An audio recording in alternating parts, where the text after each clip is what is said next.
Lakamisy 1 Jolay. Lehibe sy mahatalanjona ny asanao Tompo. Andriamanitra tsy toa, mahitsy sy marina ny lalanao ry mpanjaka mandrakizay. Iza no tsy atahotra ary iza no tsy ankalaza ny anaranao Tompo, fa ianao ihany no masina ary ny firenena rehetra ho avy ankohaka eo anatrehanao. Apokalipsy 5:13-14. Nomen'Andriamanitra antsika ny fanahy masina.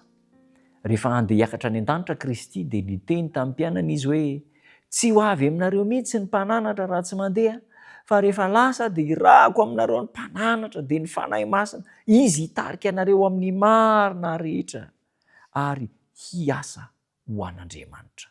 Ny antony nandrana ny fanan'Andriamanitra. Ho avy ny fotoana, ireo olon-tsotra eto amin'ny fiarahamonina dia ampirisih ny fanan'Andriamanitra, andao ny asa fanao ny andavanandro ka anokana ny asany, ny fotoanany, ny tenany mba ho amin'ny asan'Andriamanitra. Ny fanan'Andriamanitra dia manana asa lehibe anankiroa. Ny fanan'Andriamanitra, ny voalohany dia ny hanamasina antsika mba ho tahaka an'Andriamanitra, ahatonga antsika hanana toetra mitovy amin'Andriamanitra. Zay ny asan'ny fanahy masina voalohany. Ho avy ny mpananatra dia tarika antsika ho amin'ny asan'Andriamanitra sy ny zavatra tsara rehetra. Dia hoy ny soratra masina ihany koa amin'ny Romana 9:1 manao hoe izay tarihin'ny fanan'Andriamanitra dia ho tonga zanak'Andriamanitra. Zay ny asan'ny fanahy masina voalohany indrindra. Ary ny asan'ny fanahy masina faharoa dia izao, manery antsika hitory ny filazantsara, hampafantatra amin'izao tontolo izao ny famonjena tokony ho azon'ny olombelona rehetra. Zany ny asan'ny fanahy masina. Averintsika kely, ny asan'ny fanahy masina dia anankiroa, manamasina antsika hitovy toetra amin'Andriamanitra. Ary ny faharoa dia izao, mampirisika, manery antsika mba hitory ny filazantsara. Asan'ny apôstôly 2:9. Azo iarana ny ilatsahan'ny fanahy masina dia ho vavolombelona eran'i Jerosalema, Jodea sy Samaria, ny mpiasa manetry tena izay tsy mitoky amin'ny herin'ny tenany sy miasa amin'ny pahatsorana sady mitoky mandrakariva amin'Andriamanitra no iray fifaliana amin'ny mpamonjy sy amin'ny fivavahany.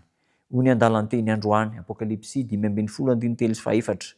Lehibe sy mahatalanjona ny asanao Tompo, Andriamanitra tsy toa, mahitsy sy marina ny lalanao ry mpanjaka mandrakizay. Iza no tsy atahotra anao ary iza no tsy ankalaza ny anaranao Tompo, ianao ny masina ary ny firenena rehetra ho avy hiankohaka eo anatrehanao.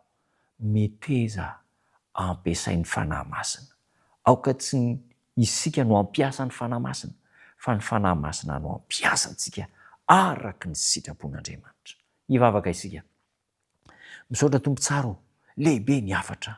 Efa nampananteny ianao fa homena ny fanahy masina, anamasina anay mba hitovy toetra aminao.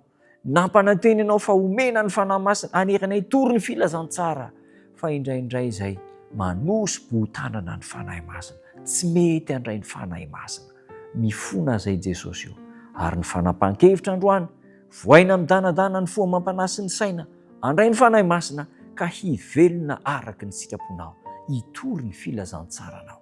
Amin'ny anaranao Jesosy Tompo. Amen.